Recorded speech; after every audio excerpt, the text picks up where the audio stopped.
All right, guys, I'm live. This is Sean, Federal Prison Talk, Sean Cowgill. You can Google my name. I don't care. Put IRS after it. It'll show you my crimes. That was about 12 years ago, guys. Different man today that you're looking at. So I used to be a white-collar criminal. I'm not anymore. Yeah, I've been trying to turn my life. I've been turning my life around. I'm trying to help you guys. I just hit 500,000 views on YouTube. I mean, that's a few stadiums full of people looking at me. I don't know if you checked it 10 times or whatever, but 500,000 views. I got thousands of subscribers, but I'm still a small channel, guys. And hey, Wesley's in the room. What's going on, Wesley?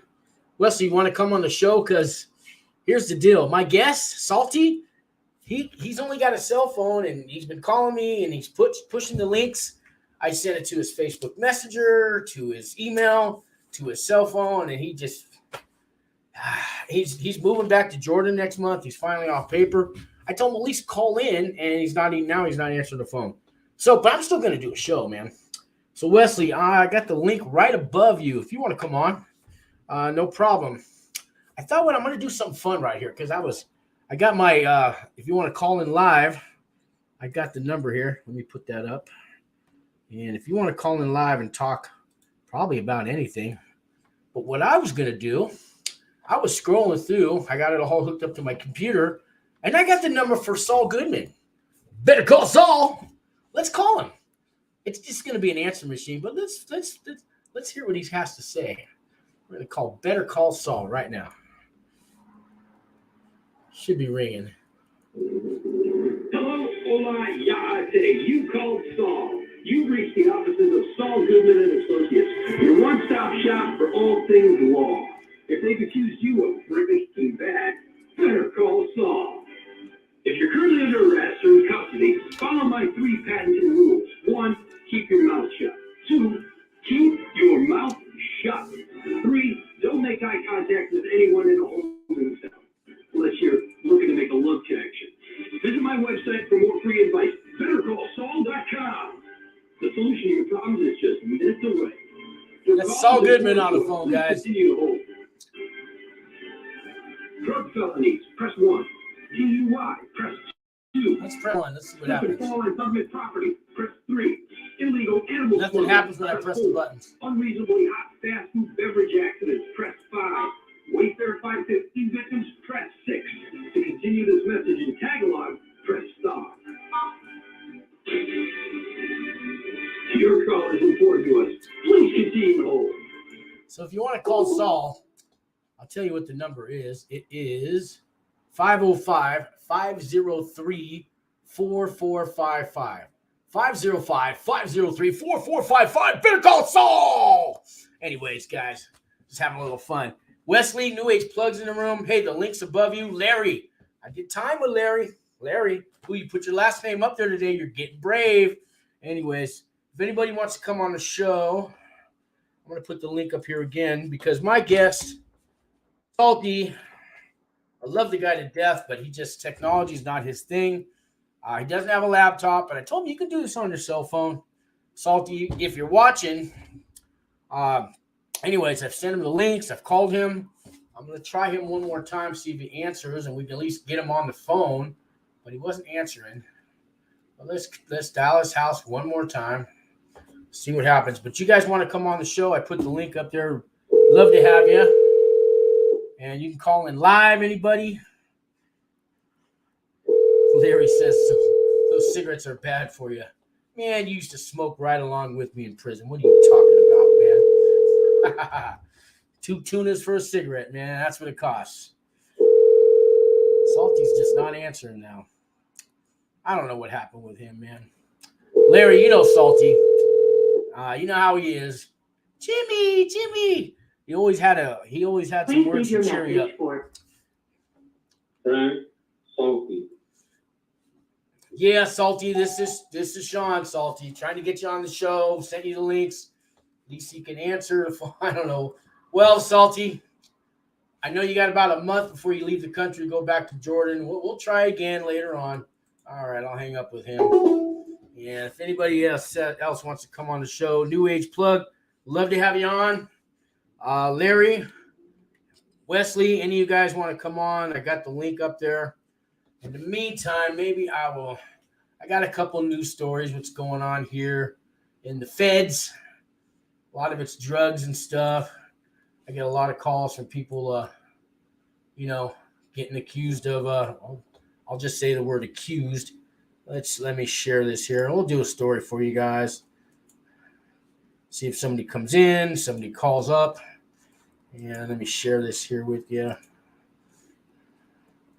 I got to start over again because I didn't hit the button that says to share the audio. Share screen, share system audio. Here we go. And let's see here. I got, how about, what does it say? Portland man sentenced to 10 years, federal prison time, trafficking large quantities of methamphetamines. Meth. You got meth? You got meth? Got meth? Let's see. That's not the one. Give it a second here. It should change it. It's trying to do its thing. There we go. Portland man sentenced to 10 years. And let me just do the readout. Let's see here. And I got my helper today to help me read. Go ahead. Tuesday, November 8th, 2022. Portland man sentenced to 10 years in federal prison for trafficking large quantities of methamphetamine and counterfeit fentanyl pills. Medford, Oregon, a Portland, Oregon man with a prior drug trafficking conviction was sentenced to federal prison today after he was found driving on Interstate 5 in southern Oregon with more than 10 pounds of methamphetamine, nearly 3 pounds of counterfeit pills, fentanyl, and 2 firearms. Jonathan James Lawson, 29, was sentenced to 120 months in federal prison and 5 years supervised release. According to court documents, on March 6, 2021, law enforcement learned Lawson was traveling from Southern California to Josephine County, Oregon, with a large quantity of drugs. The next day, law enforcement spotted Lawson driving northbound Interstate 5 near Grants Pass, Oregon, and conducted a traffic stop. Inside Lawson's vehicle, officers located a large tool case containing approximately 10 pounds of methamphetamine, 700 grams of counterfeit pills containing fentanyl, body armor, and a revolver. Officers located an additional 480 grams of fentanyl pills, ammunition, drug paraphernalia, and a second firearm elsewhere in the vehicle.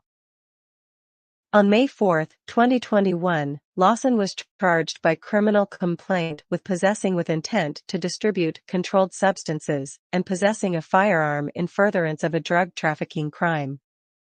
Later, on March 15, 2022, Lawson was charged by criminal information with possessing with intent to distribute methamphetamine.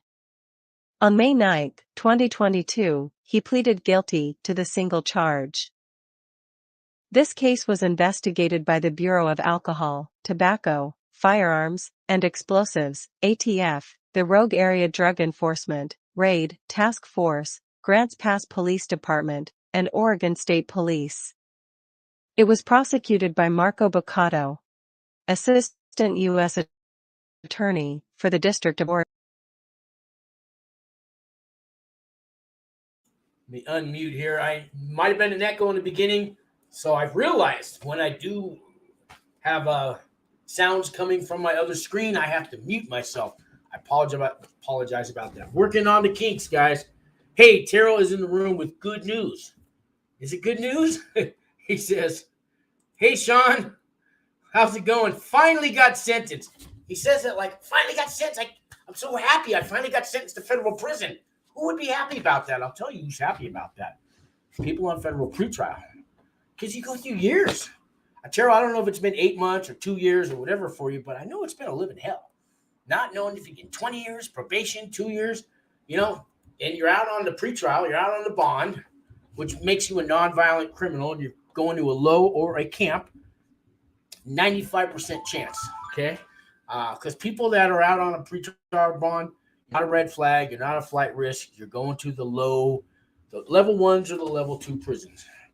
And Terrell, if you want to come on the show now that you've been sentenced, the link's right above you. I know we've talked about it or something, but anyways, what's he got here? Time served, 3 years probation. Oh, we got to know about this, Terrell. What do you mean time served, 3 years probation? Time served, you're out on pretrial. What time did you serve? They don't give you credit for pretrial unless all the rules have changed. That's news to me. So tell me, Terrell, what do you mean time served? What time did you do? Because being out on pretrial bond, that's not doing time. At least it never was. So tell me, man. Tell me. I got to know. New Age plug. Love it. I love it. I love it. New Age, you coming on? The link's above you, below you. Love to have you on. You've had me on yours, right? Pretty sure I've been on yours. Or you've been on mine before? Twice. Maybe this will be the second time. Anyways, come on, guys. My guest didn't cancel. He just can't figure out the technology. He's been pushing buttons and he just can't come on. He's only got a cell phone, but I had a guy on last night with a cell phone, even though he came in and out. Cell phones work on StreamYard, but it's better to have a laptop. Much better to have a laptop. Let's check out some new comments. Terrell says, Judge said they had me on house arrest for too long and there was no need to send me to prison for 4 years. Fucking, oh my God. You're the third person, Terrell. Is it Terrell? Anyways, you're the third person that's been on my show that didn't have to do time and got, supervised release, probation, or something. You're the third person, man. Things are looking up in the feds. 10 years ago when I got sentenced, man, or when I was indicted, I got sentenced in 2017. It's 2022, so it was 5 years ago, 6 years ago. Because next month, I'm off my 3 years federal probation. Anyways, 7-8 years ago when I got sentenced, nobody was getting probation. House arrest, that didn't count for shit. You're lucky we didn't lock you up in the county jail. Now, boy, these feds are turning around. Man, this is great news. This is great news, guys. He's the third guy that didn't have to do time. Here we go. I got a call in. Let me get to you. One second. I'm getting it. I know it's there somewhere. Here we go. All right. And you are live on Federal Prison Talk. Who do we got on? Hey, Sean, it's Terrell. Hey, what's going on, man? Just talking about What's going on, buddy? Right on, man. No, you don't have to do no time. What's going on? Man, No time. I've been trying to catch up with you for weeks. You couldn't get on. I couldn't get on. You were streaming live. I'm doing better, man. I'm evolving with this channel. I'm learning how to work things out, man. I've been doing it for 2 years. You think I'd have it down packed, but I don't. But tell me about your case, man. I got you. Hey, man, people want to hear it. Now, you're the third guy that got sentenced and doesn't have to do time. So times are looking up for people. I don't know what you can tell us. So, all right. So, I'm going to just go through the whole thing. What happened? So, I went to court that day. My lawyer prepped me. He had no confidence in whatever. He had to think that it was done. I was going to get 4 years, go to jail, no possibility of probation, none of that. Really? But the lawyer was saying this. Wow. Yeah, the lawyer, I'm thinking he would have hyped me up for the court date, but he was negative about it the whole time. And I was up there nervous as hell. But I had a good judge, though. I had a good judge. And he was like, I was on house arrest. He said they had me on house arrest for too long. He said as long as he's been on the bench, he has never had anyone come in his courtroom who has been on house arrest as long as I have.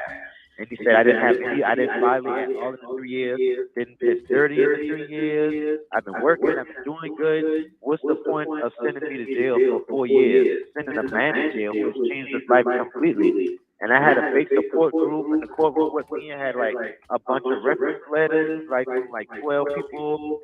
My owner from my job was there. My chef was there, and I had a couple other people.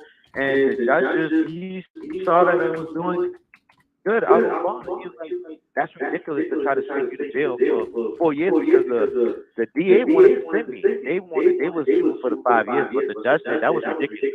There's no need to send him to jail for 3 years, for 4 years, when he's out here doing good. You can tell that he's changed his life and all of this. So he was like, I'm gonna give you time served with 3 years probation. I'm gonna take you off house arrest because you've been on house arrest too long."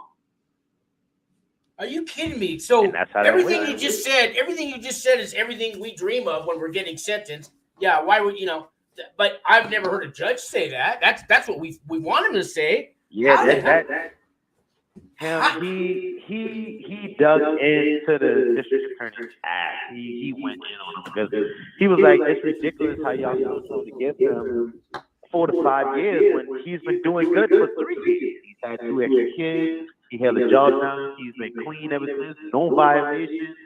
And you mean to tell me y'all still want to give him 4 to 5 years? That's ridiculous." That's what I preach to people so you could get the short end of the sentence. But to talk about the short end of the sentence, man, you got the shortest short end. Wow. Yeah. What district were you sentenced in? What court? What state? Charleston County. Which is South Carolina. South Carolina. Now that's the southern state. Those guys are usually pretty tough. Yeah. So white judge, Mexican judge. I had an old white judge. An old white judge. Old judge too. Wow. Yeah. Wow. It worked out real good though. I've been off house arrest for 2 weeks now. I've been checking to see where you apply almost every. I haven't. So I've been doing a video last night or two, but I didn't do anything for about 10 days. Sorry, but now you got me. So an old white judge did this for you. Wow. So now you might have a second opinion about old white men, right? No, I don't know, but wow. In the southern states, he was a real cool judge. He was not an asshole to me. He was an asshole to the DA. Really? He let them have it. Yeah, because he said that they weren't trying to see the good that I was doing. They just wanted to send me to jail. Yeah, that's usually that's how the feds work. Now you're the third person that didn't have to do time. What's going on in the feds, man? Who hit him over the head with a hammer? I don't know. This is great news, but I'm in shock. Yeah, because he was like, I was a low participant in the indictment, and the big guy in the indictment got 122 months. And wow, the judge was like, "You still want to try to send him to jail for 4 to 5 years? That's ridiculous." Oh my God! So what did you actually get? I was the only person. You got time served. That was on. I'm sorry. Go ahead. I didn't mean to interrupt. I got time served. They took me off house arrest. They gave me 3 years probation. Wow. You must. I mean, you're happy, right? You gotta be happy. You damn right. I mean, what a stupid question to ask. I'm going out, taking the fiance out on dates, taking the kids out every weekend. So, what are your conditions of probation? Can you drink? Some people can drink, some can't. Yeah, I can drink. I can't. No drugs. Yeah, they're gonna drug test you probably for a while. I can't drink excessively. I can't leave the state for 6 months. After 6 months, I can leave the state and go wherever I want to go at. But for right now, I got to be in South Carolina, and that's it. I don't even have. My probation officer told me that because I've been on house arrest for 3 years and I did get the 3 years, I barely would see him. Wow, even the probation's dude. What was your charges originally?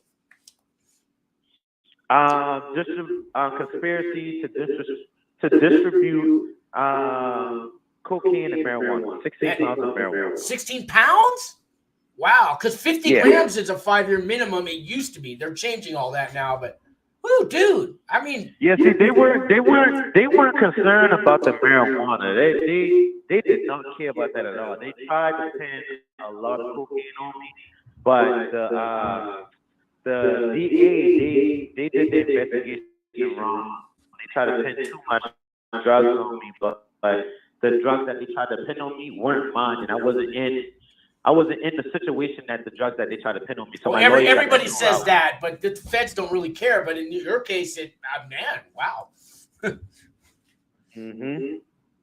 Dude, I'm happy for you. Yeah. Are you gonna keep watching my channel now? Now you don't need me anymore, no? Yes, sir. Yes, sir. I am, because I went through it for 3 years. So I can help people out and give some advice. And when I got out the top, so I just winged it. Not even gonna lie, I did not prepare. I ain't writing it down. I just winged it. Being that the judge told me, he was like, just talk to me like a regular person. He said, just talk to me. And that's what I did. He asked me, we started the whole conversation off. He asked me, he said, what got you into this indictment? And that started the whole conversation. And I went off. I just started talking. And it was just that simple. That's what the judges will always want to hear. They want to hear the truth from you, from the heart. And if, hey, man, I robbed the bank guy. Look, I've robbed 2 banks before. I know this is my nature.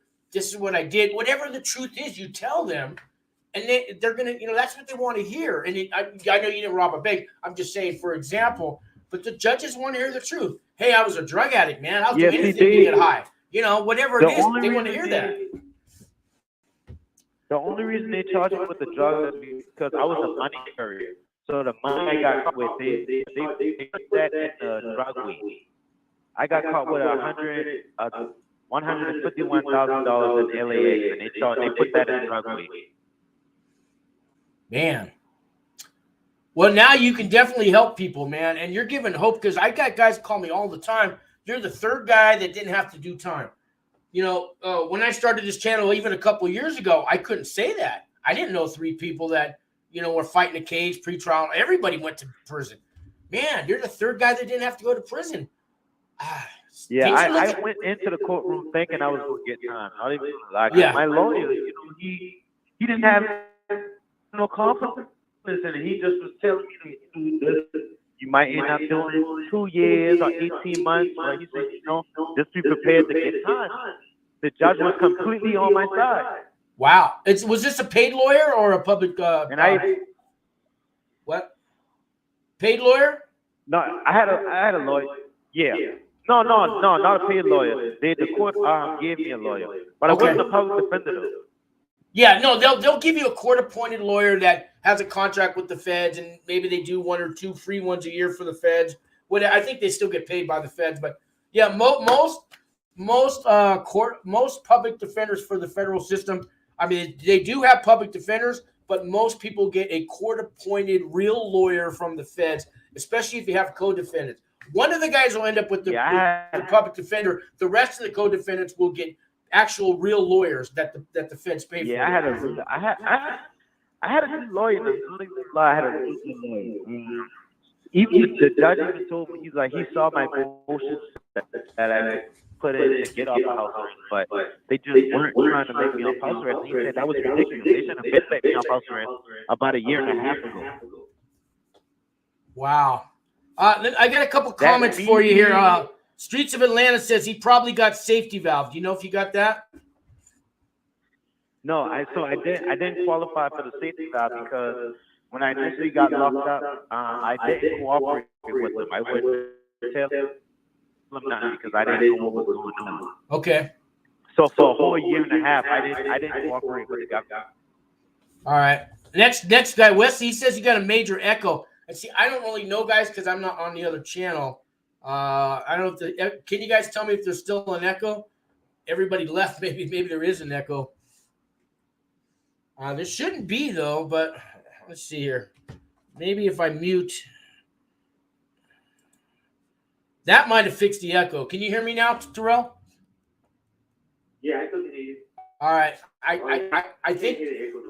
Yeah, I think I fixed the echo, but it's probably too late because I had to mute my other channel. Anyways, I had to hit a button. you know, all these little buttons you got to click just to make a perfect video, man. And it's not as easy as it seems, guys. You would think it is, but anyways, I think I fixed the echo. Maybe people will come back. If I had a big echo, I know it scared a lot of people. Larry, I know you just called me on my cell phone. Larry, when Terrell's done, call me on this number, Larry, and I'll put you on the show. I did time with Larry. We talk all the time, so I ain't missing nothing, but I'd like to – I'm sure he's got some things to say to you guys. So what are you going to do now with your life, Terrell? Right now, I'm just kind of doing the fast. We go out every weekend, twice a week. I take my fiance out on 2 days a week. So here's the thing: you got a fiance now that you don't have to do time. When's the wedding day? So we had a wedding day planned this year.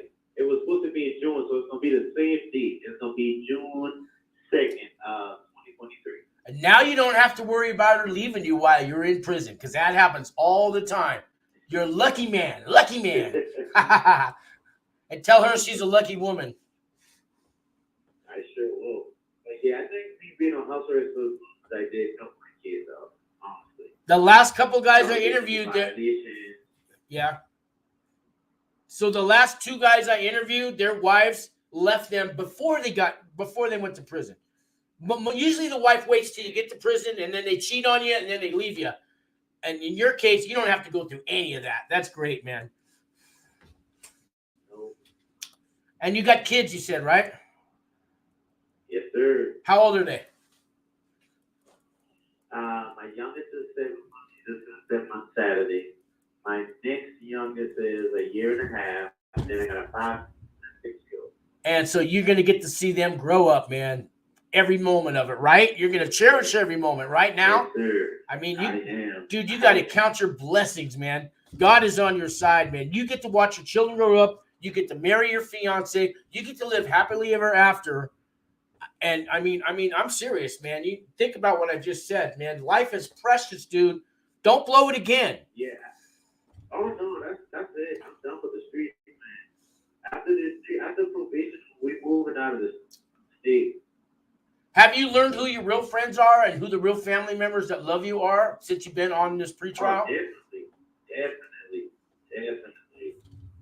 I've been house arrest for so long. I went to my first family event over the weekend, and it was weird. Like being out and about right now, Yeah. it's weird. You know, I still feel like I'm a house arrest. I still feel like I need to get. I don't feel comfortable out the house yet. It hasn't hit you. It hasn't hit you yet. I get that. It's an adjustment to get used to. And how about the friends that you had before and the friends you have now? What were the numbers of friends you had before? How many friends you got now? The friends I had before, I don't even associate with any of them anymore. I got 2 friends, 2 solid, real friends right now. We've been working for the whole 3 years. Okay. I had a couple of those, and I had about 20 renter friends. I thought they were my friends. I found out I was just renting them. You know what I mean? Yeah. Did you have any of those? Did you have any friends that you were just renting? Yeah. It was mostly the friends that I was caught up in the indictment with. But yeah, know, they turned around, wrote statements on me, and all this extra stuff. So. Hey, my old fiance wore a wire on me and then told me about it. You know, remember last week I was over at your house? I had a wire on. We got you for everything. Ha ha ha ha ha. You know, yeah. Yeah. As she's got the new guy in the bedroom while she's telling me this. You know, they did me a favor. Yeah, everything worked out though. Yeah. All right, man. That's good to hear, man. That's really good to hear. Let's see. Is the echo gone? Yeah. I'm going to continue watching your show. All right. Yeah. Thank you, man. If you want to come on and show your face and all that too, let me know. You know, my number info's down there. I answer the phone all the time. I answer my emails. I usually get to every comment. Eventually, by the end of the week, I answer all the comments. I'm sorry I haven't really done videos lately. The last couple of days I have, but I'm getting back to it, man. And you've been a great follower, man. I appreciate you watching, man. Thank you very much. I'm going to continue to follow. All right. Continue to follow. All right, man. Well, I'm going to let you go. If Larry, if you're still with me, call in, or I'll give him a call and see if he wants to come on. But thanks again, Terrell. No problem, man. All right, man. Let's see. Let's call Larry here. Boo-doo-doo. Let's try Larry. See if I can get Larry on here. Because I know he just called me. I'm going to call you, Larry. There he is. I had it there. There he is. All right, Larry, I'm calling you. Get you on the show.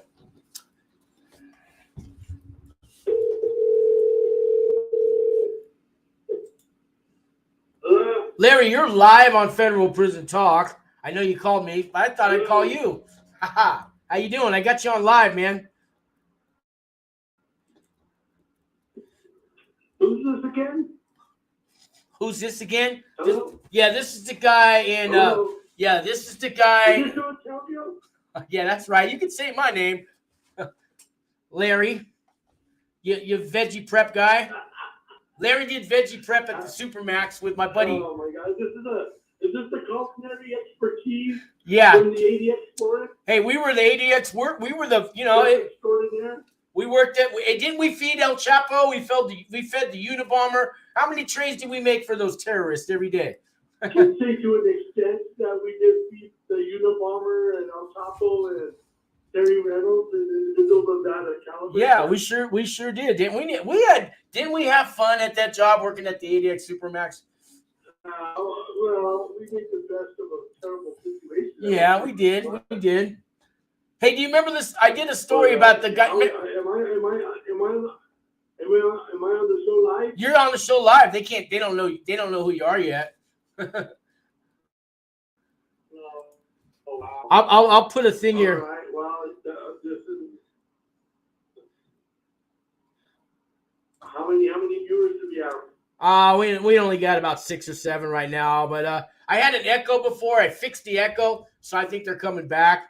But I didn't. I'm learning that there's a button for everything. So when I have people call in, I gotta hit a button to stop the echo, and I didn't know that.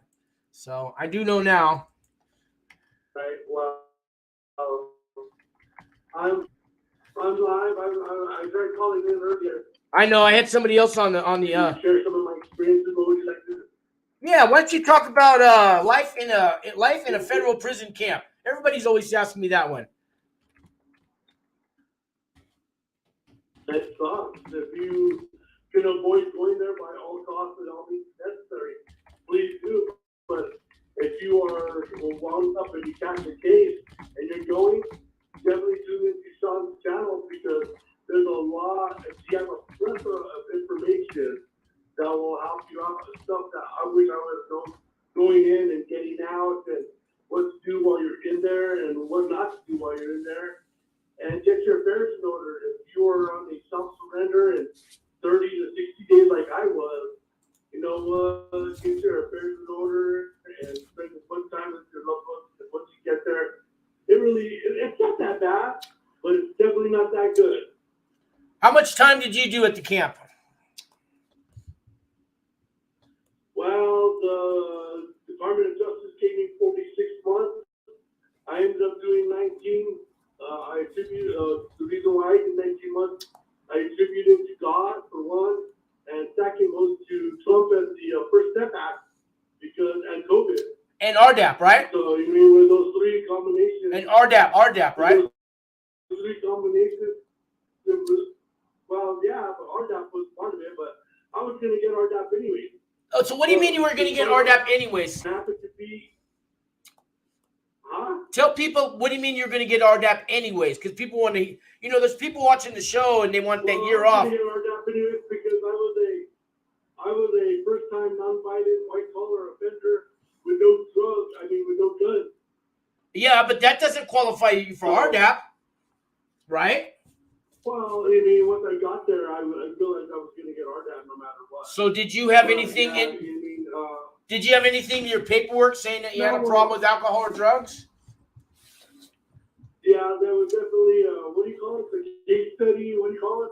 The pre-sentence report, the section for alcohol and drugs, your history, your drug and alcohol all that history. good stuff.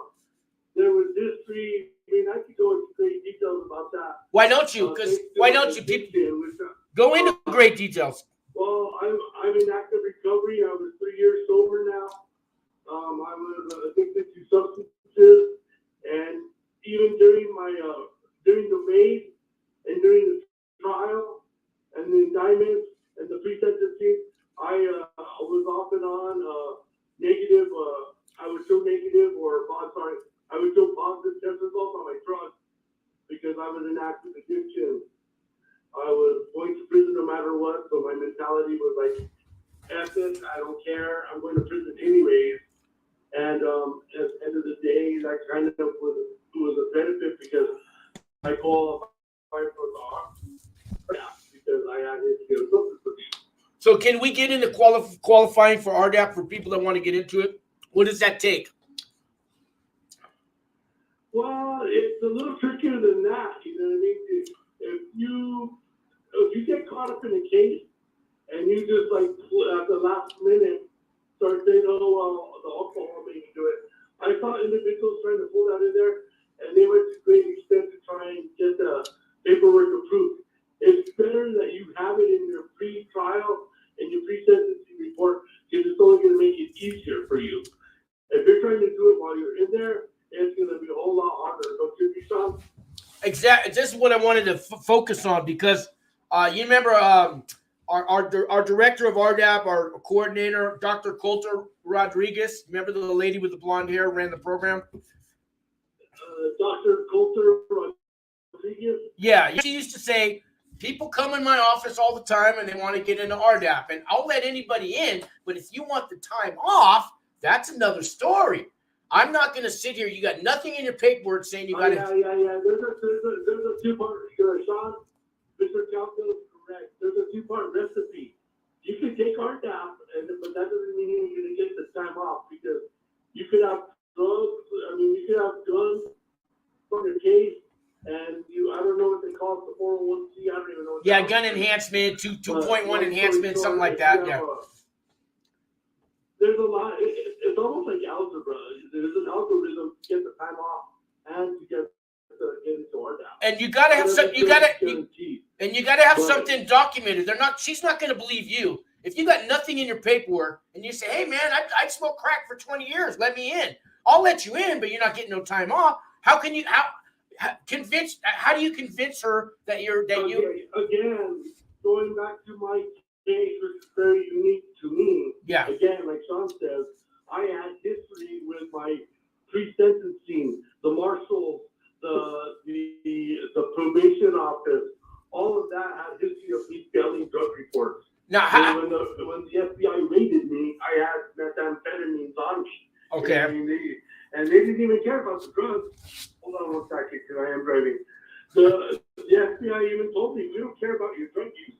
We're here to talk to you about your corporate consulting that you got going on. No, they don't. When they raided my house, Larry, there was an 8-ball in the trunk of my car, and they searched my whole car. And the 8-ball was just laying there in the trunk, right? I didn't cover it, and they left it for me. You know, they left it for me. Okay, Sean, this is what I want to say. When they raided me and the FBI caught me today, that day, I had a meth pipe on me with a half ounce of meth. I had $4,000 in cash. They took the cash. Yeah, they'll do that. Didn't care a damn thing about the drugs. No. But now when didn't care a damn thing about the drugs. I remember the FBI guy even telling me, even though they documented it, they didn't charge me with possession of a substance. Because the FBI agent told me, we don't care about drug use. It's not illegal to use drugs. We want to talk about this tax system you got going on. Yeah, they're there for right. They've got a warrant to search your house for whatever documents they want to seize, and if they find an ounce of this and a quarter ounce of that, yeah. But focus on this and to your listeners. when I did finally go through the raid, the indictment, the pretrial, that remark and the documentation, even though there were no charges of the meth, there was the history of the meth, which was also the first. Which gets you into RDAP and gets you the year off. Right. Now I get. Yeah, because then they started seeing that, no, this guy has a drug problem. And then not to mention the multiple times over the next 24 months of me pissing hot. And what I mean by pissing hot, I would go do my piss test and there would be cases of methamphetamine. Yeah. And then, you know what I mean? That was all. So even at the early stages from the raid till when I surrendered to the BOP in Florence, Colorado, I started compiling a book report on myself of drug use. Oh, you did? I didn't. You never told me this. No, not me. The BOP. Oh, yeah. So and that's all going to be in your special. That when you get on probation, that's all going to be in your special conditions. Yeah. Was basically a building of a documented book report for the Department of Justice to take this guy uses drugs. Now, Larry, I get guys that call me and they might have had drug, they might be drug addicts, alcoholics, whatever they are, but they didn't put anything in their paperwork, and they went out of their way to put, no, I don't have a problem, because they're worried they're going to get more time. Their lawyer says, oh, don't mention the drugs. We don't want any extra charges. But now they want to get an RDAP and they've been sentenced. What do they do, Larry? You know what? That's very ironic that you say that, because I remember too, my lawyer, and I had a private attorney who then I ended up switching over to a federal public defender who was a friend of mine from college. Long story short, I had the hired attorney telling me, talk about the drugs. Then I had the public defender, the federal public defender, tell me, don't talk about the drugs. In the end, me talking about the drugs was the best thing that ever happened to me, because it got me into RDAP. I believe it's the best thing. Also, it explains to the judge on sentencing day, why did you rob the bank and kidnap those two girls and hold them for ransom? And why did you do all this?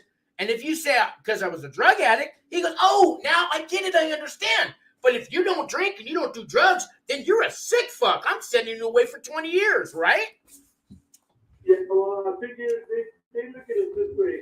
If you're doing all these crazy crimes sober, then you really are a criminal. Yeah.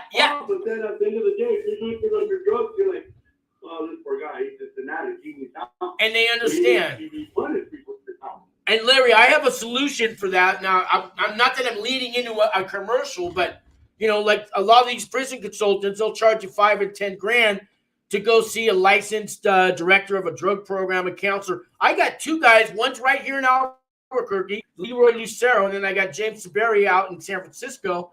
And they run drug programs. They have licenses. They're licensed therapists and directors of drug programs. So I can hook you up with those guys. They will evaluate you. They will write you the letter. I will send the letter, legal mail, to the prison that you're going to the RDAP director, one to you, to your lawyer and everything. And we'll give you at least a 90% chance with that letter having been evaluated getting in. I charge $1,200, Larry. Everybody else is charging $10,000. I think that's a hell of a deal.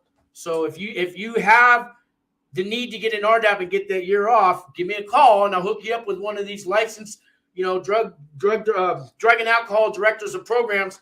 Anyways, and you can do it on Zoom, whatever. It takes about an hour, and it's worth a year off. And I not that I'm leading into this, Larry, but do you think that's a good deal compared to $10,000? That's a very good deal, because I agree with Sean, and Sean, I have an incoming call, but I'll make it quick. Sure. I'll call you back after I take care of business. Okay. But at the end of the day, looking at a lot of these prison consultants, you're looking at between $5,000 and $10,000. I mean, I'm not trying to promote anybody, but if Sean's willing to help you, I would take that help. And Larry, I do it from the heart. I help people with character. I got a couple clients right now, but I write them character reference letters. Guess what I do, Larry? I just called David's sister. I called his pastor. I called Socorro's boss that she used to work for. And I talk to your people. And then together, we're going to write you that character reference letter. And then we're going to show it to your lawyer. And if he doesn't approve it, we're going to rewrite it again. And if he still doesn't want it, we're going to rip it up and we're going to give you your money back. Who does that, Larry? Well, you know what? They're definitely not the corporate consultants, but I will say this. So, and I'm not trying to badmouth anybody, not even including you, Sean. Yeah. But at the end of the day, and this is a true fact, because I dealt with the DOJ and the U.S. Attorney. At the end of the day, your court case has already been premised behind closed doors. So character letters are not, the decision's already been made because you're just another number and a $33,000 hike in the federal budget. Well, the decision's been made for the guidelines, Larry, but let's say you're looking at 37 to 60 months. Now, that judge can give you 60 months or he can give you 37 months.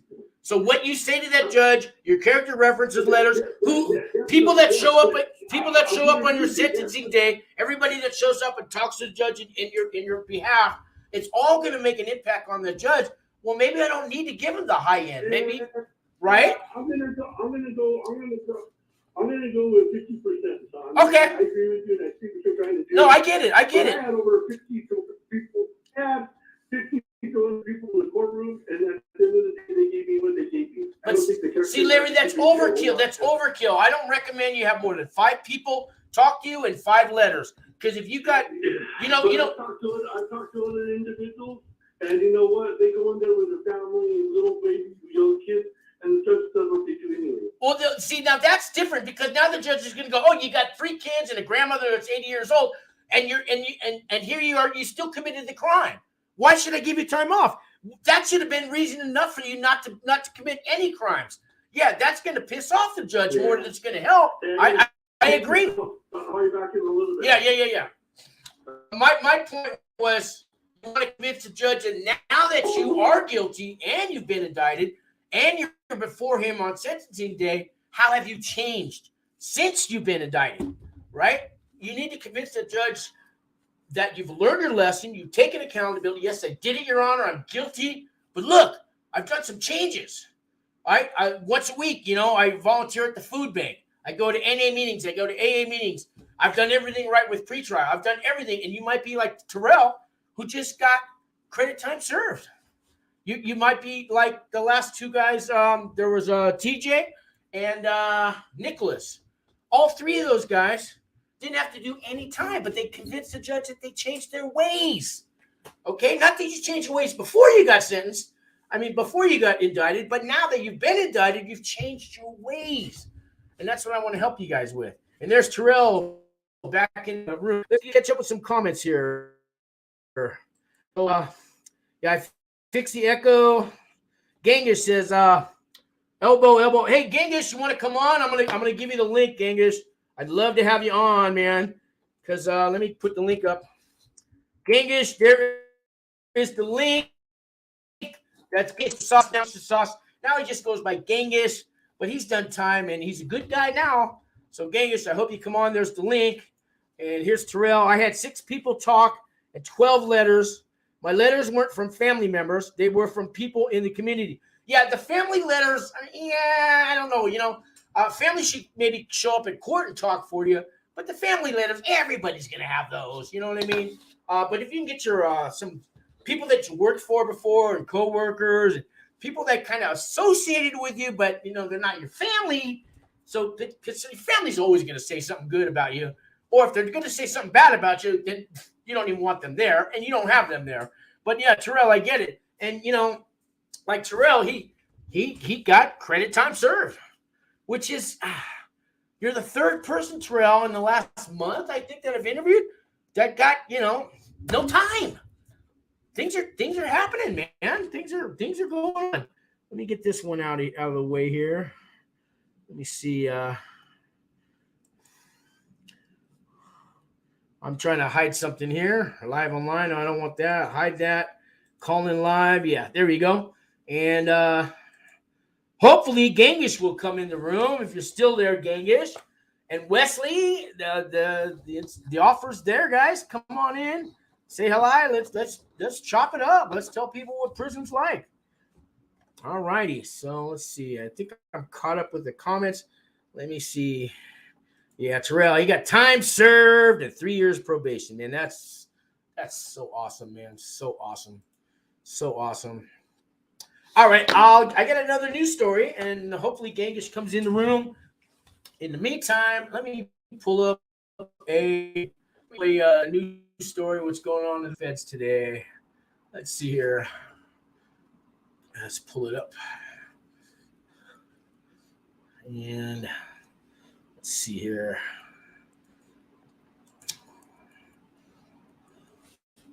Oh, look at that. Shows up on there. Let's see here. So now you guys see how my screen works. And now let's see what else I got here.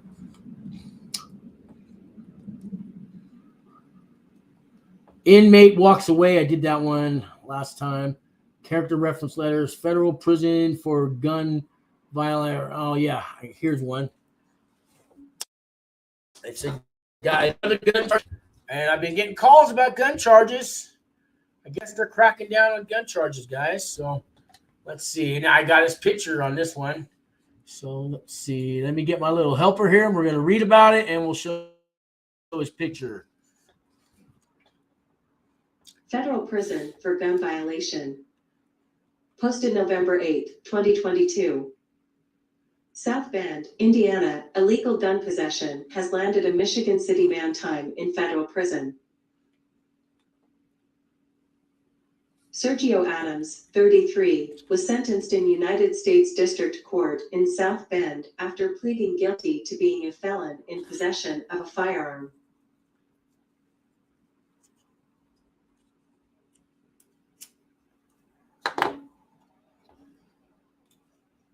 Okay. According to the U.S. District Attorney's Office, he was sentenced to 52 months in prison, followed by 2 years of supervised release. Authorities said police responding to an alert in November of 2021 found Adams possessing a handgun. Adams was on supervised release at the time for a previous conviction. His criminal history also included 3 prior felony convictions, which prohibited him from possessing a firearm or ammunition.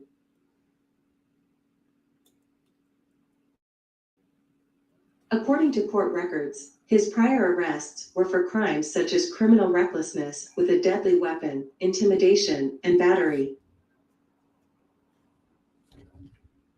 The U.S. Bureau of Alcohol, Tobacco, Firearms, and Explosives investigated the case with the assistance of the Michigan City Police Department. And I'm going to According to authorities, the case was part of Project Safe Neighborhoods, which brings together all levels of law enforcement and the communities they serve to reduce violent crime and gun violence. And I'm going to mute that and introduce you to Genghis oyster sauce, Rocky Mountain oyster sauce, or just Genghis. What's going on, man? What's coming on? Making it happen. So this last guy I just did the report on, he got 52 months. He's got 3 felony priors, all that stuff, and he only got 52 months for gun possession. Do you think that he might have mentioned a name or two? What do you think?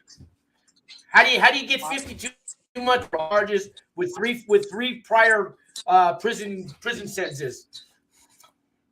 I wouldn't go so far as to say that. I've seen crazier shit happen than that. Yeah, and the feds are lightening up. They're lightening up. Like I just said, Terrell on here, he got credit time served. What is the new charge? The new charge is, let me pull it up here. He's got 3 priors, right? 3 priors? Are they for the same thing? Yeah, he's 33 years old, South Bend, Indiana, 52 months, fall 2 years probation. So it said it says Adam was on supervised release at the time for a previous conviction, so he's already on probation.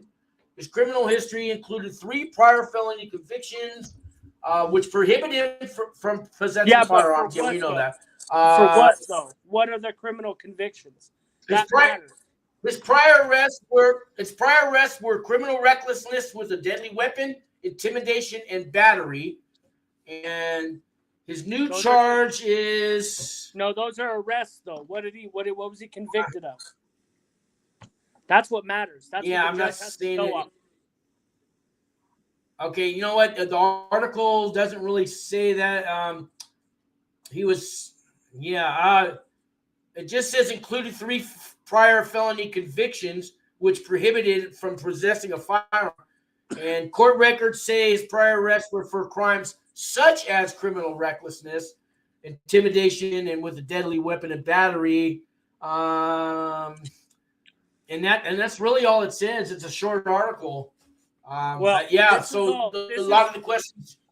That's where I would be suspicious, is whenever they leave out information. That automatically makes me suspicious that they said they go from 3 convictions to he has arrests of. So I would like to know what the convictions are for. If the convictions are for, if the convictions are for nonviolent nonsense, and they were, you know what I mean? If they're DUIs can be felonies. If it's something like that, if it's something stupid, 5 years is kind of steep, honestly, isn't it? Well, no. That's why I love your knowledge. That's why I love your knowledge. You got a way of bringing in all the information that's not listed. Thank you, man. See, I learned something today.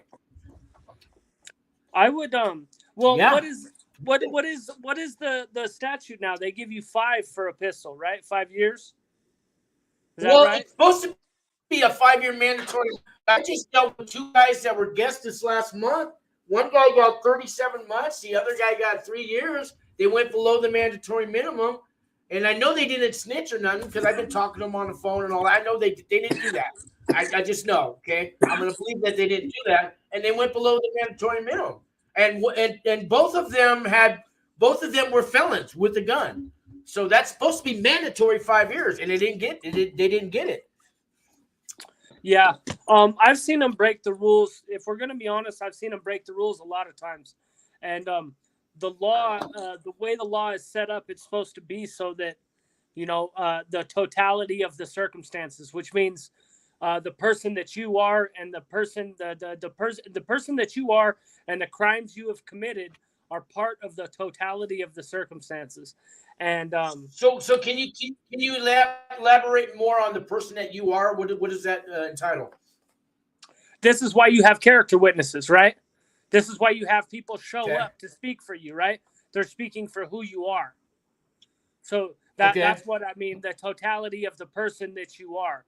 This is why people that are really good public servants or do a bunch of good things for people get slapped on the wrist whenever they get caught doing inappropriate things, because that's why. Okay. Mm-hmm. Yeah. So they actually do look at your character. So they look at your character, huh?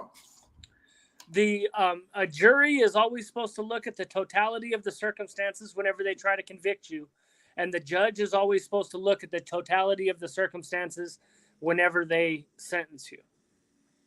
Now, there is how about in a federal case? Most people don't take it to jury. They get a plea deal. But why would they get a plea deal below the mandatory minimum?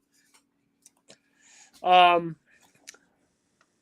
would have to guess that Biden is going lighter. I mean that the federal statutes ultimately lie with what? I don't know who makes it, the Attorney General, I'm guessing. Who makes the the department? I don't know. Let's see. Let me find out. Who writes statutes for the maybe the Department of Justice? Maybe. DOJ, Either way, it's under the executive branch. The Bureau of Prisons exists under the executive branch. The court system exists under the judicial branch. And so being that right? Thank you. Yeah. So the prison system being under the executive branch, it is directly under the control of whoever the president is, and whoever they elect as, I think it's Attorney General, or maybe the director of the Bureau of Prisons, whoever, but they report directly to Biden. Biden can dismiss them tomorrow. So if they're not letting go the people that Biden wants them to let go, they can be fired tomorrow. Right? So it's possible that has something to do with it. How often do you think they bring a case to Biden? How often do you think they bring a case to the president? I don't know if they're going directly to Biden. I think it's more of an overarching, Biden sits down with somebody and says, listen, man, you need to let the people out that should be out. Go figure it out. You know what I mean? Get you some criteria, nonviolent, whatever. That it wouldn't be his job to figure out the specifics of the criteria or to handpick. Yeah, he's too busy. He's too busy. Yeah. Yeah, that does happen where people will get a certain individual case in front of the president, and then the president makes a show of it, and the news shows up, and da-da-da. Yeah, Barack Obama did that. Yeah. Trump did it too. Trump did it with a bunch of black people. Yeah. Oh, yeah, he sure did. Yes, he did. Yes, he did. Yeah. So, well, I mean, Trump made a big difference with the First Step Act in the federal system. He hasn't really helped the state systems, but it's all trickling down now. And now I'm hearing about people, because it was 10 years ago when I was caught up in the system, right? And I had no chance of getting any time off. Now the tables are all turning. I'm hearing people getting, half the time that they thought they were going to get.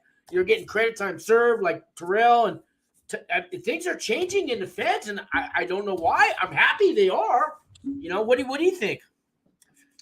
It's the executive branch. I know it's the executive branch. It's the lefties. The lefties have a point. Okay. You know what I mean? They're not completely full of shit. Lefties aren't very good at building things or putting shit together, but they're very good at tell you what you're doing wrong. Right? Yeah. Yeah. And that's what they are. They're the mother hens of society. And they're in charge right now. So I like some of the left and some of the right. You put it all together, yeah. Well, yeah, that's what you want. I really don't have to. Yeah, a balance. Exactly. Jimmy Carter was my favorite president. He was Democrat, but I voted for Trump. What do you call me? I don't know. Yeah. No, I generally vote for people. This time around, I voted for Republican. I'm in Colorado. I knew it wasn't going to do much, but it made filling out my ballot easy. I just did Republican down ballot. They were even talking about it today. This is even a more solid blue state because since everything happened, a bunch of people fled from California. They fled the West Coast and came here, and so this is like a 70% blue state now. Yeah. Now I was in Southern Colorado where that's kind of more red, but you're up in Denver and that's blue. Yeah. We've just got too many people up here. That's where the population. Yeah, the rest of the state has nowhere near the population that Denver does. Yeah. What do you know about Pueblo, Colorado, and Canyon City and Florence? What about those little towns? What do you know about those places? I've been locked up there. That's all I know. Me too. That's all I know. Yeah, I've been in prison. Yeah. I got some surgery down there. Hey, why don't you take some time and tell everybody about your channel, Genghis, and let them know what you're all about. Plug your channel, man. Okay. My channel is Genghis, and lately I've decided that I'm going to start focusing on fake news, what I consider to be fake news, and this is basically what the world is feeding us, what the mainstream news is feeding us. So I spot fake news, I demonstrate it, I bring breaking news stories, and I give an honest perspective on them. I don't no spin, and I talk about them in real time and research them in real time, and I research both sides. I research every side of the story that I can find. I don't ever focus on one point of view. No, you have a very open mind, balance. And, I watched the last 3 or 4 videos that you did. They weren't live ones, but they were videos. I guess you did it however you did it. But, dude, one of your videos, I just clicked on because I thought it was a news show. and it was you. I'm going, what's this guy? And it was you. And you're running news clips and everything. I watched the whole damn thing. And I'm going, I know that guy. I don't know that guy. I didn't even know. I clicked on it. I didn't know it was you. Dude. Yeah. Right on, man. Yeah, hell yeah. Thank you. You're doing good things, man. Yeah. So yeah, that's it. So guys, you gotta check out this channel. Yeah, I'm in my final stage of monetizing this channel. I just need watch hours now.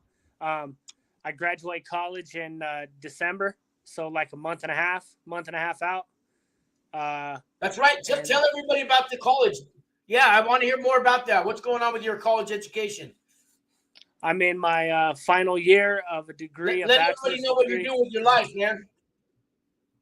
I'm in my final year. Guys, this is a guy who, and this is a man who did time, guys, and look how he's turning his life around. You guys can do this too. I did. I'm proud of you. I'm proud to know you, man. I'm proud to know you, what you're doing with your life, man. Thank you. Appreciate you, man. I mean, do you know how many people go in and out of prison and they don't get to do what you're doing, they don't get to do what I'm doing.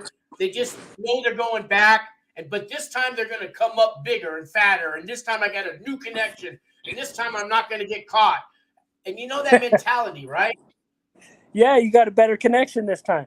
That's why you go to get better connections. Yeah, I know how to make meth now. Now I'll be the cook and the distributor. Oh, I got it all going on, right? Yeah. I'm gonna hook up with the Mexicans this time. I'm gonna meet me a good Mexican this time. You know what I mean? Two prices, man. They're gonna hook you up, man. Yeah. Some of them, you never know. The one that looks completely normal will have access to all kinds of drugs. And then one that looks just like him, dresses like him, acts like him, everything will be a nobody. You can't tell who the people are. You know what I mean? You can't. So, yeah. You know what a guy told me? So I did time with the guy who got caught on a RICO Act, right? And he was a big time. I'll just say he was cartel, right? But I'm not going to give his name or nothing like that. But we used to have our little talks, right? And we'd be looking over the tiers. And he'd tell me, you see those guys down there? There's like 25 of them. He goes, half of those people are mine, but I can't use them for 10 years.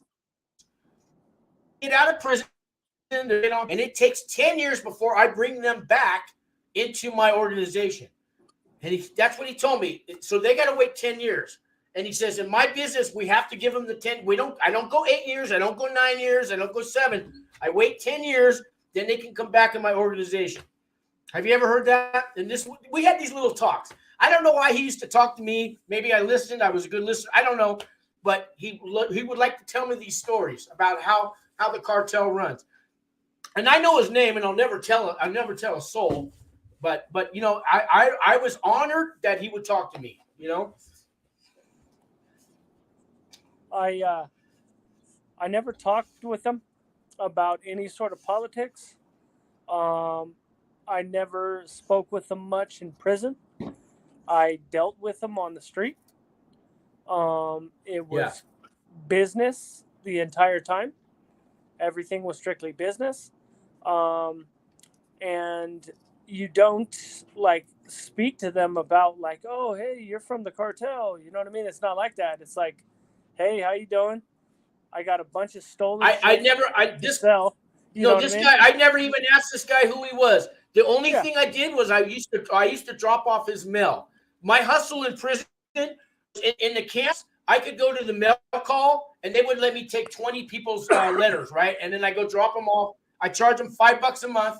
You know, I had maybe 30 customers, so 30 times 5, I'm making $150 a month. And I got to check my mail anyway. All I did was drop off this guy's mail. But he'd pull me aside and he would talk to me. He didn't give me the dark, deep secret, but he had these general conversations with me.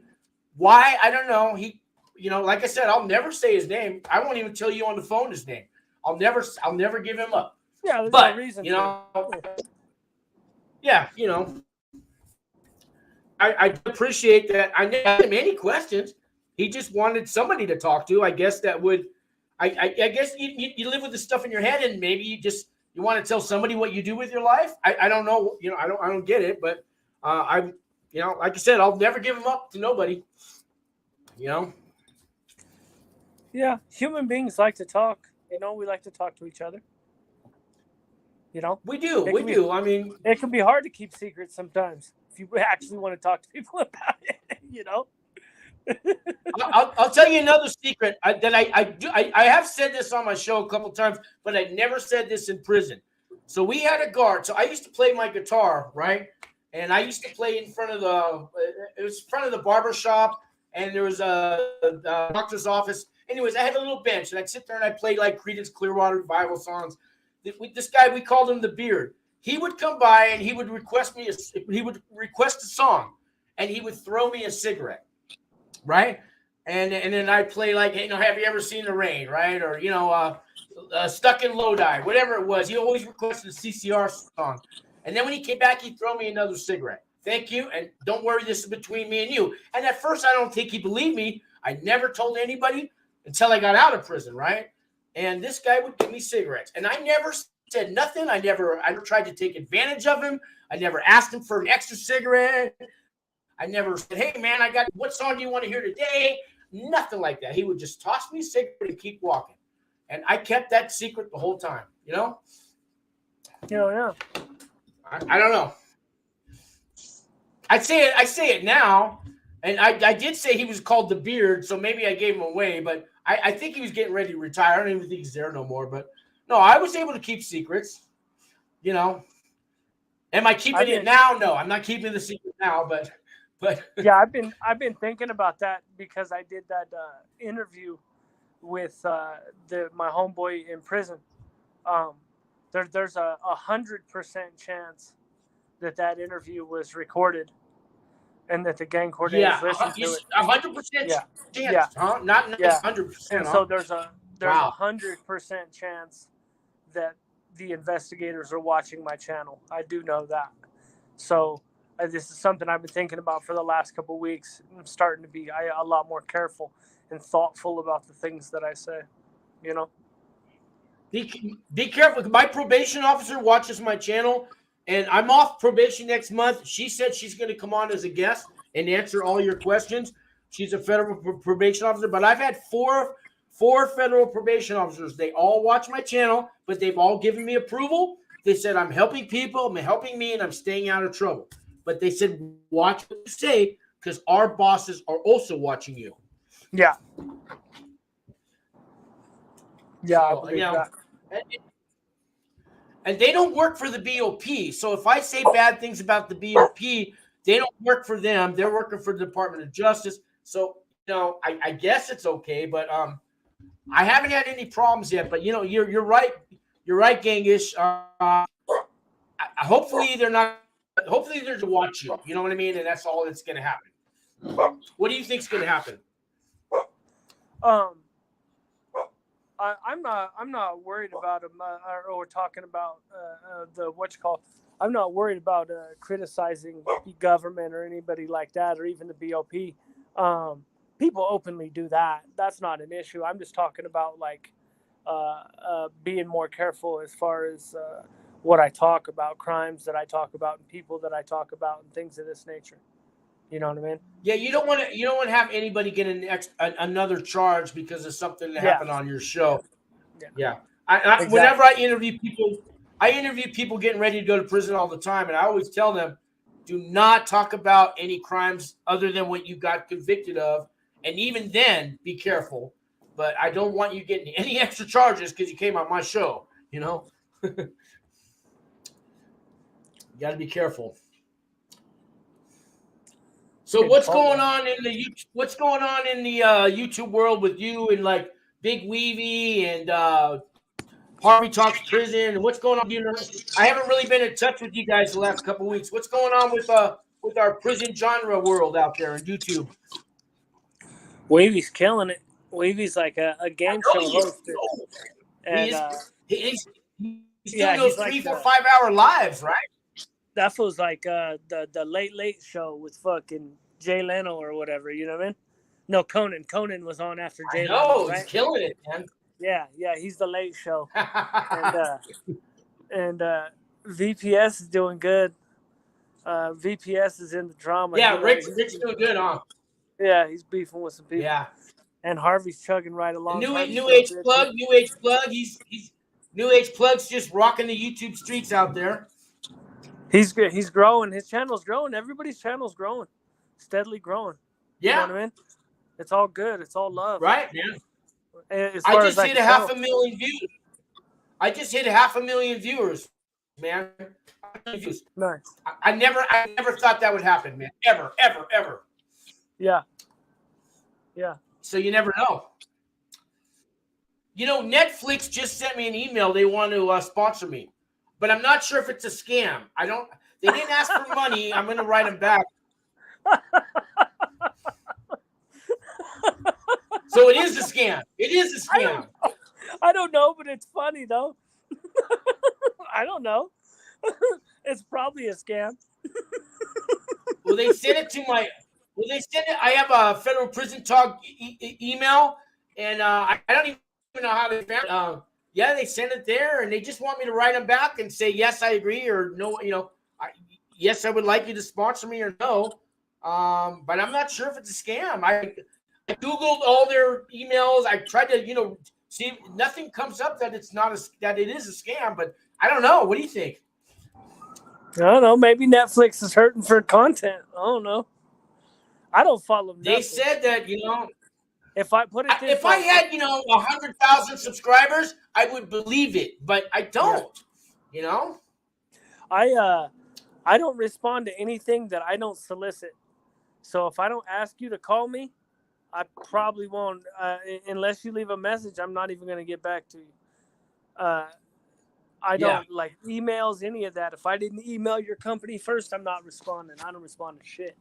I'm not even dealing with it because they're so good at making shit. And now that I've learned how to make graphics and stuff, I've learned how easy it is to really duplicate shit. You know what I mean? Duplicate people's graphics and people's web pages and stuff like that. Yeah. And you can even duplicate the little security lock and the verified. You can duplicate all that shit, I can duplicate all that shit, dude.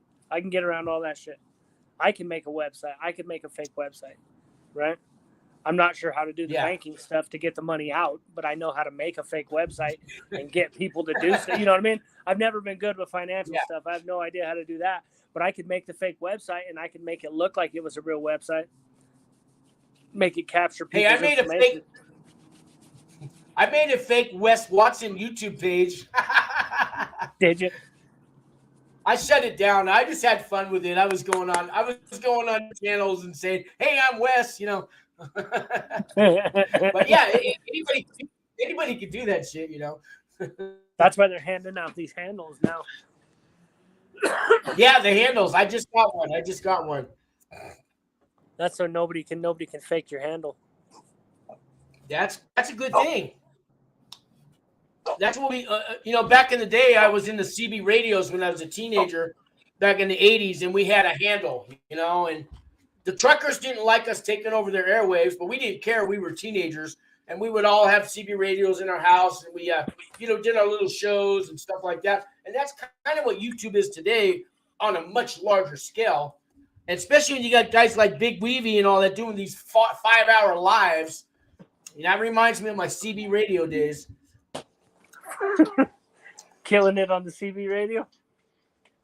5 hours? We killed it, man. But we didn't have Cash App or Venmo. We didn't get no money. Yeah.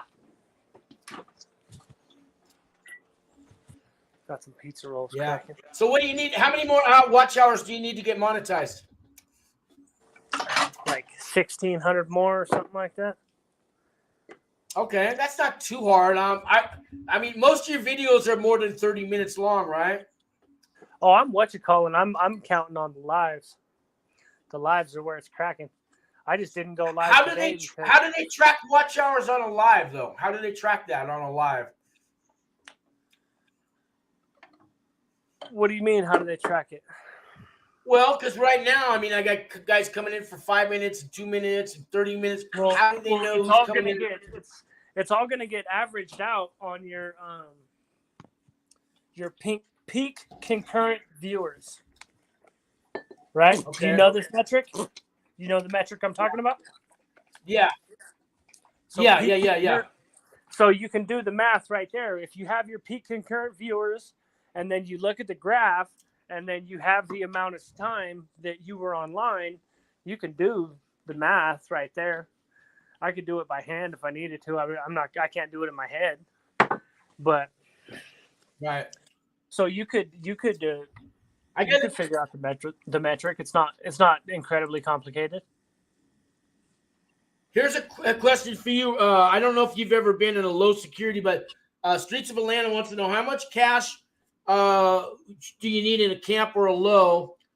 You can get by with $100 a month, but $300 or $400. I mean, they only let you spend $360 a month. But where you did time, Rick? I mean, Christopher, how much cash would a person need a month for commissary and haircuts and buying whatever you're going to buy off the side and all that? What do you think somebody needs a month to live on in prison? Like you said, $100 a month will make you comfortable. You'd be comfortable with $100 a month. By my understanding though is that the feds pay a lot better, right? Well, the you state can out start here off pays at 12 cents an hour, but if you got unicorn stuff, you can make $200-300 a month. If you got one of those, those are the guys that are doing 5 years and more. Somebody going in for 18 months, you're not going to get a good job like that. You might, but probably not. I didn't know that. I never really messed with anybody that only, went in for a couple of years.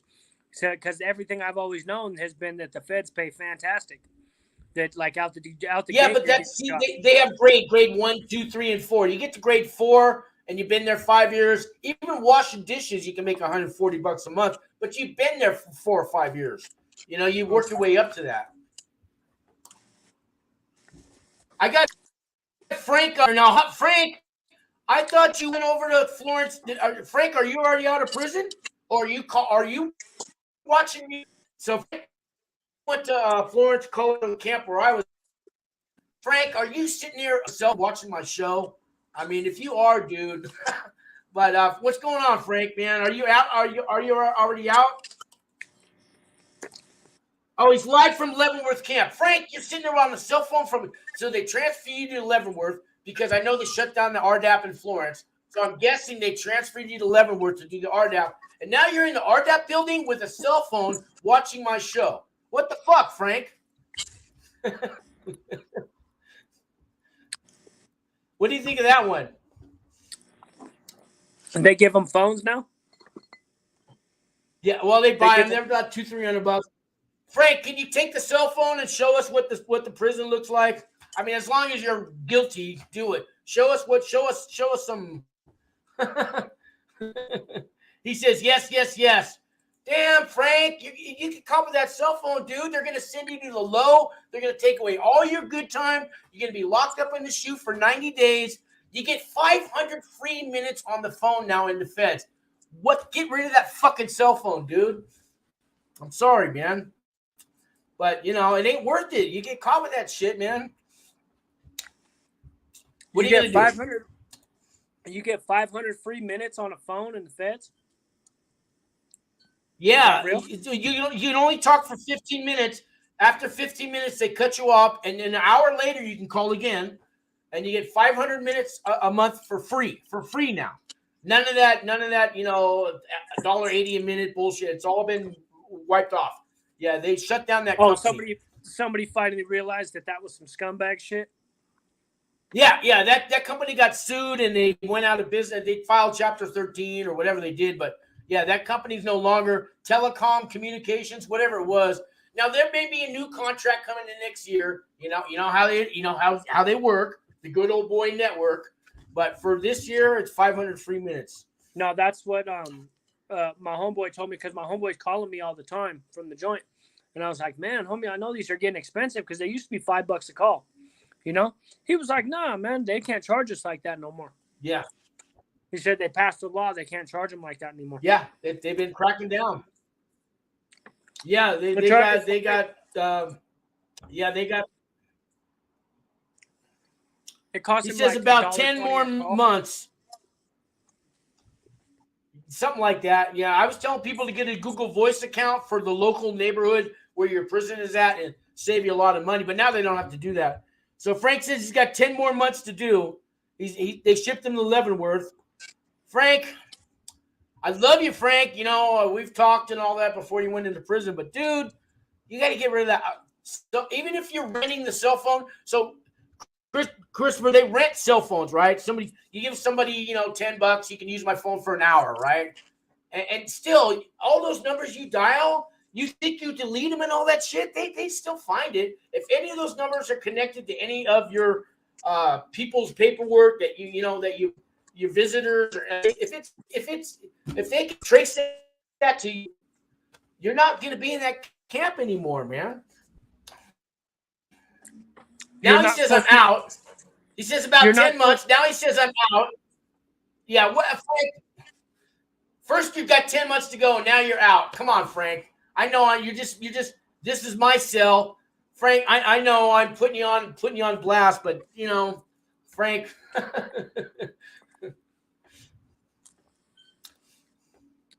I'm glad you're watching me, but not from prison, dude.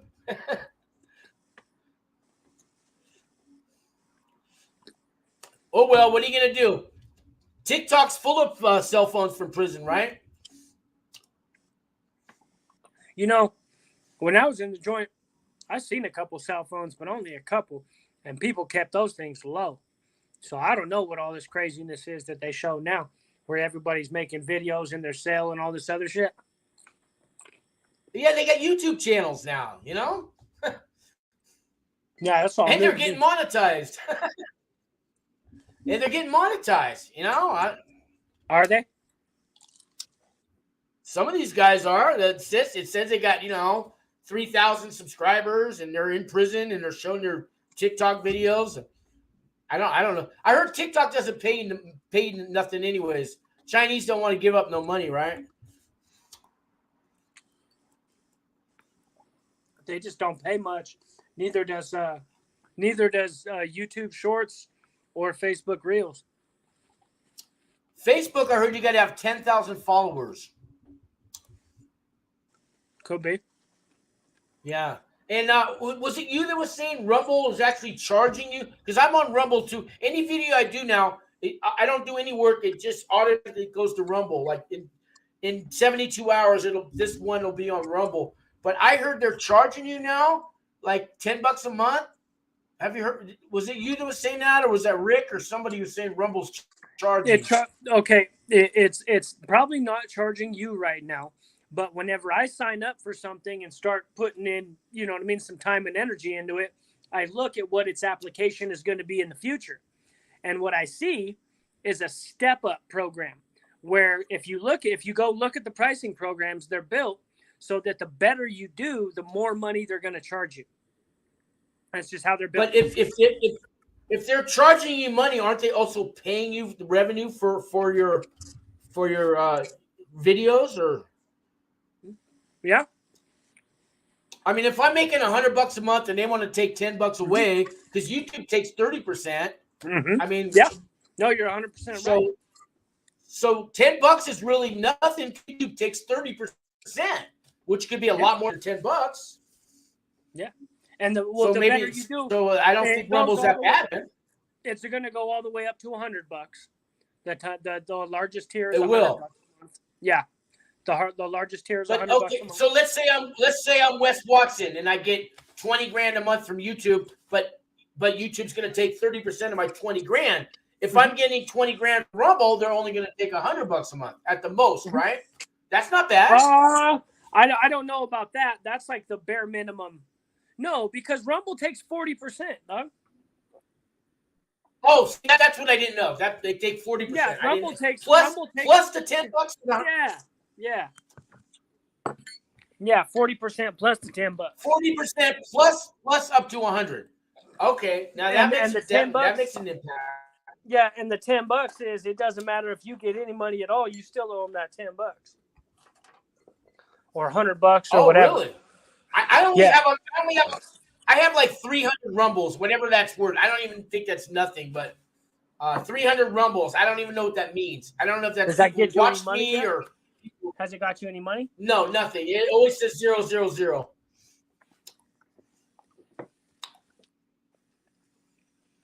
But I do know when I first went to Rumble, the only people that was watching my channel was me. So I'd have one view, and that was my view. But now I look at it, it'll have 120 views. I know that's not me, so something is happening. Yeah, people will watch it. I'm getting views on my Facebook channel too. I started a Facebook channel. Oh, you did? Okay. Well, I'm on Yep. Facebook right now, live. And I have one viewer, it says, from Facebook watching me right now. But it's just my personal Facebook channel. So I haven't really made a Federal Prison Talk Facebook channel. I don't even know how to do that. There's got to be a way. When you say your Facebook, is it your personal or you have a gangish Facebook? I started a gangish page, and I did it on purpose. I made it private, and I only invited a couple people, because what I'm trying to do is make sure that I get a lot of engagement. I don't want a bunch of subs. I want to know. I'd rather have 50 people and post something and know that the 50 people didn't like it than to have it be lost with 2,000 or 3,000 subscribers. And then whether Makes or not sense. they liked it gets lost in the situation. So I've only got, I think you're on there. I think everybody from the genre is on there. But I've got. Yeah, I did. I got an email. Yeah, you're right. Yeah. I did click on it once or twice. I got to There's get more less into than- Facebook. There's less than 30 people in there. And like if I post a live, I get about 12 or 13 views. So almost half of my audience is watching it. Right? You know what I mean? And that's what I'm going for. Yeah. Is that right there. So I'm going to add people Okay. in and slowly take people out as I go. But All right, man. Yeah, I don't get on Facebook that much, and I know we got our little message board, and I need to get with you guys more. I'm here. I'm still alive, guys. Nothing's changed with me. It's just I'm sorry I haven't been there. You guys are always chatting with each other, and I need to get more involved with you guys. I love you guys. You know I love you guys, right? hell yeah. You're one of the dudes. How is your channel doing in general? I'm almost at 3. I think I got 2,800 subscribers last time I checked. But I just made 500,000 views. So, because I have that IQ thing. What's the IQ thing from the Australian guy? You have it too, Mhm. right? What's his name? I have two, buddy. Oh, TubeBuddy. What's that one? I don't know about that one. It's a What's little TubeBuddy? different. It's basically the same things. It's recommended by the vidIQ guys. It's just a little different than what everybody else has. It does things a little different. All right. Well, they just sent me a thing saying I have 500,000 views. Congratulations! I printed it up. I'm gonna put it in one of my dollar store little frames here. But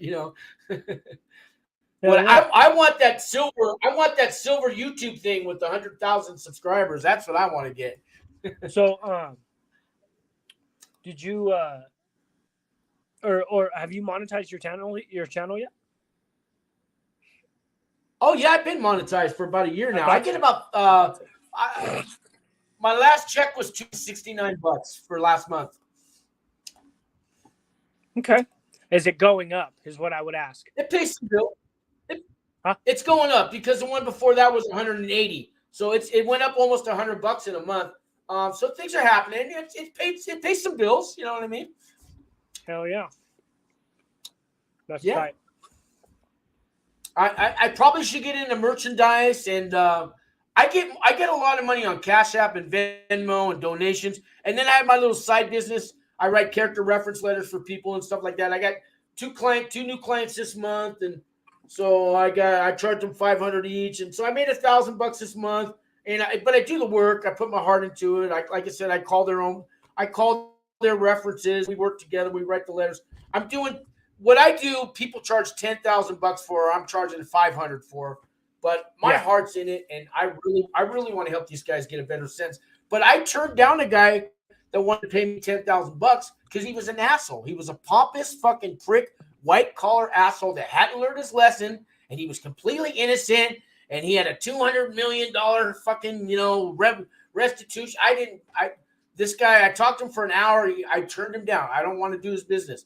And then I've had a couple of sex offenders call me. I hang up immediately on those guys. And that guy wanted to pay me $5,000. I don't care if you pay me like $5 million, motherfucker. Lose my name, lose my number. I won't. There's certain people I just won't help, man. You know, I don't care. I don't care if you only had kiddie porn on your computer.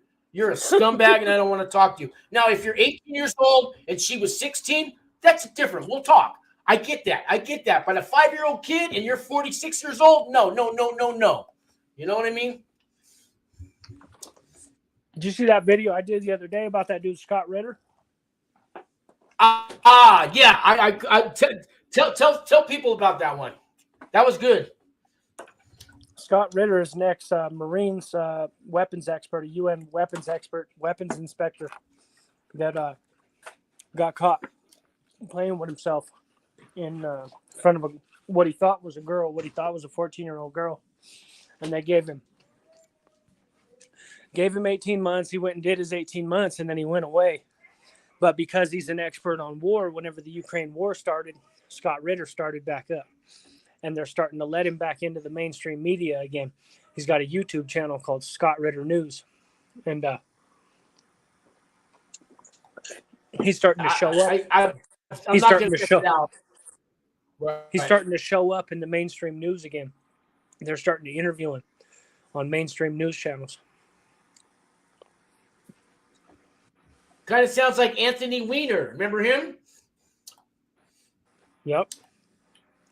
Yeah, he's starting to show back up again too. I heard, but I'm not going to go search for him. I don't even want him in my search query. I have heard his name yet lately. I have.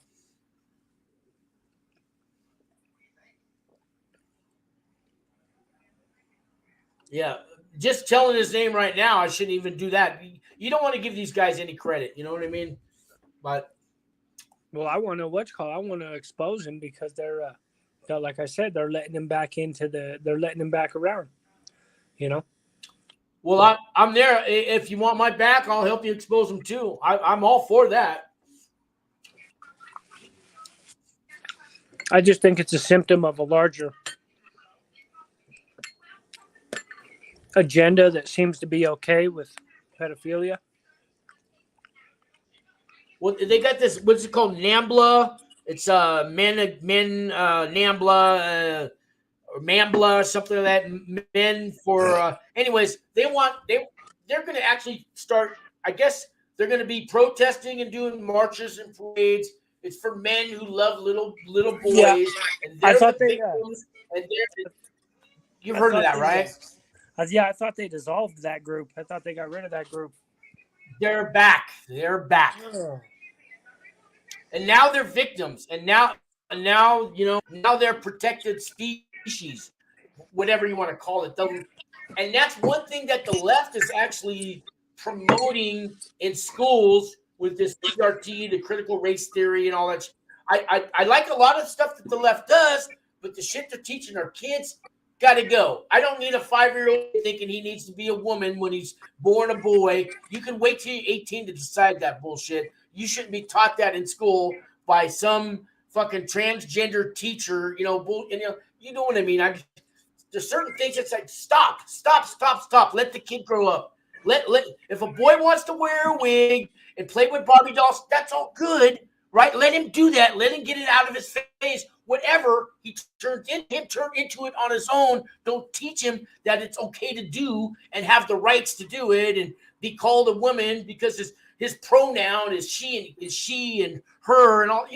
Wait till the kid's 18. That's just what it's. That's all I say. Fair enough.